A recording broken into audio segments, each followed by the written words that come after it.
Pongo frente a frente a dos autores norteamericanos, Dennis Norksey y Jonathan Swartz. El primero ha sido obrero, redactor de propuestas para financiación, representante de derechos humanos frente a las Naciones Unidas, músico callejero, tutor de preescolar, traductor, artesano de clavicémbalos, trabajador en una fábrica de gambas, profesor universitario y, como Swartz, suficientemente premiado. Del segundo sé menos. Swartz murió de cáncer en 2018, con 45 años. Ejercía de profesor de estudios fílmicos en Bennington College, Vermont. El primer libro dedicado al cineasta lo publicó en 2019 el Festival Español Punto de Vista, To Light, To Love, To Time.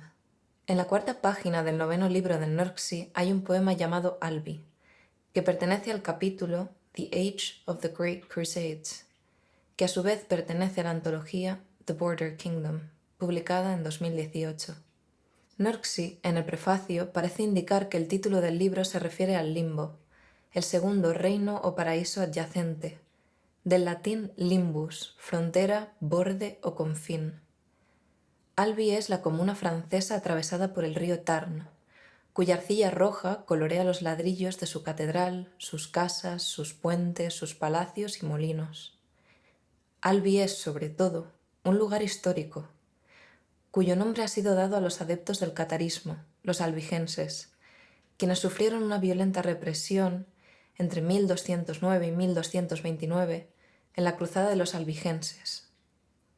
Apenas 100 años más tarde, en la misma localidad, la comunidad judía fue asesinada durante la Cruzada de los Pastores. En contraposición, A Leaf is the Sea is a Theater, el cortometraje en 16 milímetros de Swartz, tiene un nombre más difícil de desentrañar.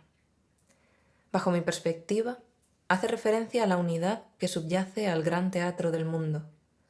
El cortometraje se hizo público en 2017, un año antes de la muerte de Swartz. Es una pieza sobre la naturaleza, grabada a cámara en mano, montada en mosaico, intercalada con fragmentos literarios e imágenes de los estudios de movimiento de Edward Muybridge. Encontré ambas piezas por azar, y como una archivista enamorada de la obra secundaria de la colección por la que vela, las traigo con calma y cariño, sabiendo que este análisis no las agota. Ambas permiten moverse entre la historia y los recuerdos o elucubraciones propias, pues en un lenguaje cotidiano y figurativo encuentran el punto justo entre los significados explícitos e implícitos, entre el silencio y la sencillez. Por otra parte, desde la inevitable huella de una educación católica rechazada, veo en ambas piezas inquietudes éticas y místicas que no me han abandonado. Por último, las escojo por simpatía hacia sus autores, que desde la distancia parecen hombres humildes, hombres buenos. He buscado los puntos de encuentro entre estas obras desde el pensamiento de Hannah Arendt, Iris Murdoch y Ernst Tugendhat. I really think that one of the things that made me a poet was the death of my father when I was 8 years old. He waved goodbye to me. He had taken me to school. And I was one of those 8-year-olds who were too cool to wave back to their dads. So I didn't. I thought I'll give him a hug this evening. Yeah. And I never saw him again. Oh. He died of a heart attack.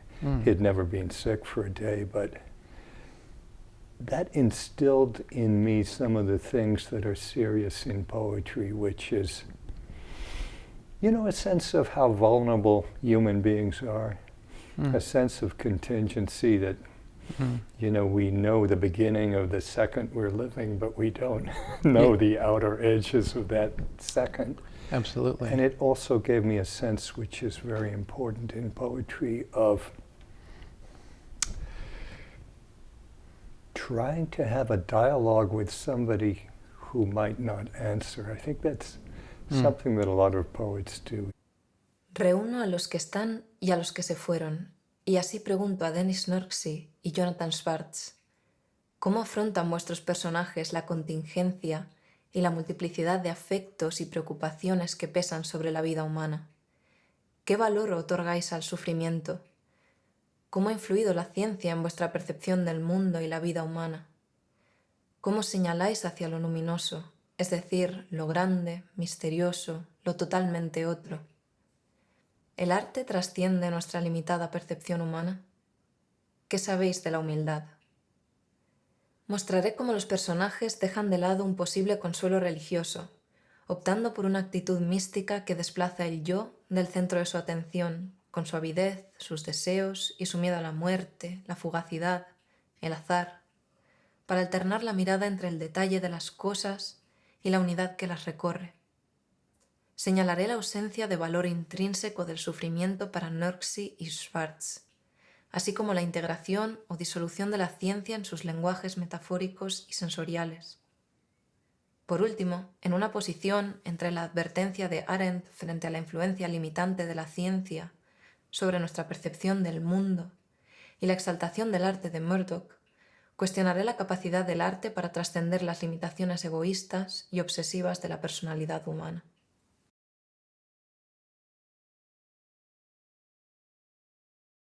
El personaje de Albi niega la posibilidad de conocer a Dios a través del sufrimiento, experiencia ensalzada por el cristianismo como camino de expiación, redención y sentido. Esta posición le cuesta el emparedamiento en vida y, aún así, el personaje no pone su devenir, frente al cual es impotente, en las manos de un ser personificado. No ora, ni culpa, ni ruega por un acontecer diferente. Por el contrario, saluda su destino y relativiza el deseo de empujar contra los hechos.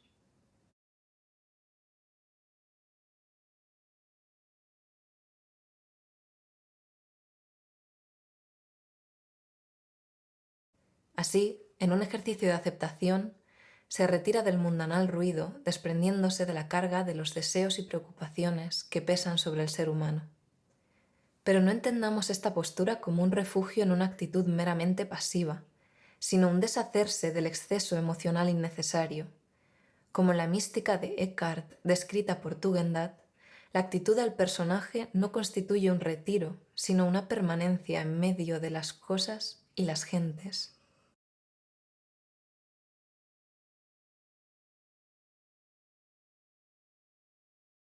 No se va hacia Dios huyendo de las cosas y volviendo exteriormente a la soledad. Lo que importa es traspasar las cosas y coger en ellas al propio Dios.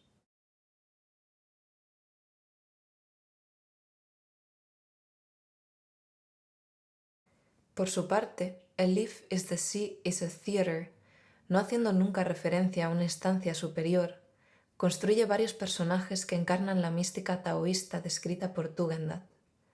La mística taoísta es de este mundo, no es una mística para huir del mundo. El sufrimiento no tiene un papel protagónico, debe ser integrado, no evitado.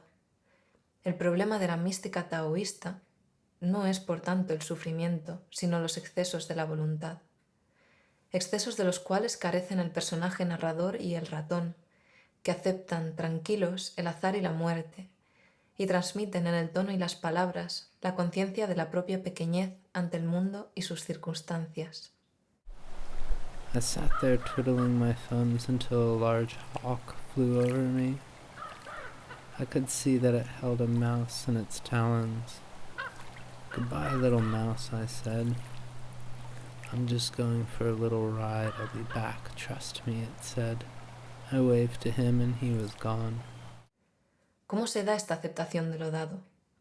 Según Tugendhat, la aceptación del taoísta se produce inmediatamente cuando se repliega en la unidad del mundo.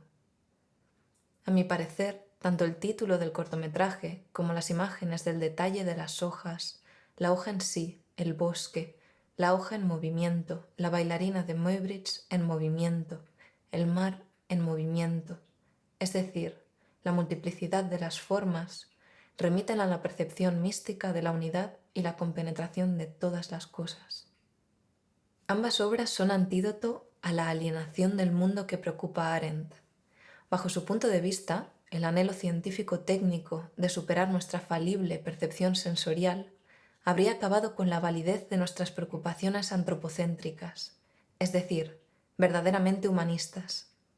Con una sencilla metáfora, nos transmite las posibles consecuencias de desestimar las inquietudes que surgen de nuestra limitada percepción sensorial. Arendt nos habla de un astronauta en el espacio exterior, preso dentro de una cápsula que lo protege de todo contacto físico real con un entorno que le causaría la muerte inmediata.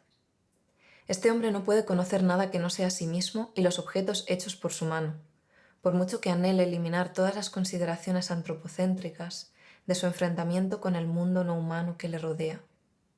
Albi parece indiferente a la presuposición de la ciencia moderna de que en la raíz de las preocupaciones humanísticas se encuentra la ignorancia a la que nos abocan nuestros sentidos. Es una preocupación filosófica la que recorre el poema.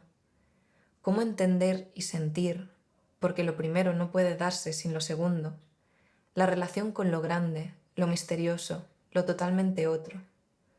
La respuesta se encapsula en una metáfora.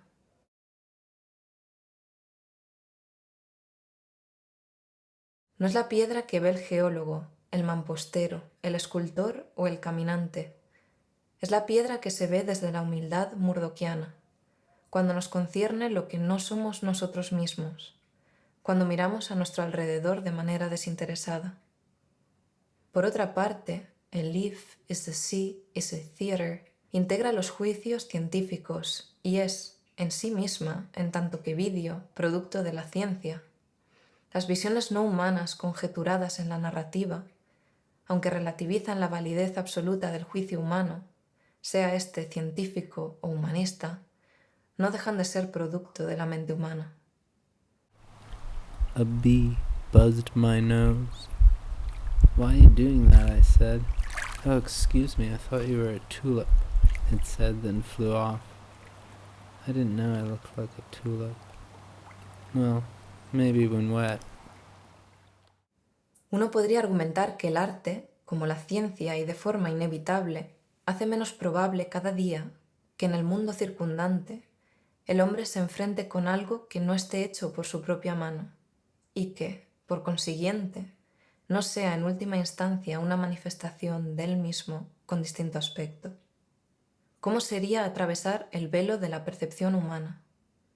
¿Cómo dejar que las cosas sean sin decidir, sin manipularlas o dejarlas estar? ¿Cómo traspasar las cosas para acoger a Dios, al bien, al vacío, al Tao? William James, en Un universo pluralista, dice: los confines del intelectualismo se han roto. Este solo puede aproximarse a la realidad, y su lógica es inaplicable a nuestra vida interior. El regreso a la vida no puede darse hablando, es un acto. Alrededor del reino del intelectualismo, tal vez un segundo reino o paraíso adyacente de actos silenciosos.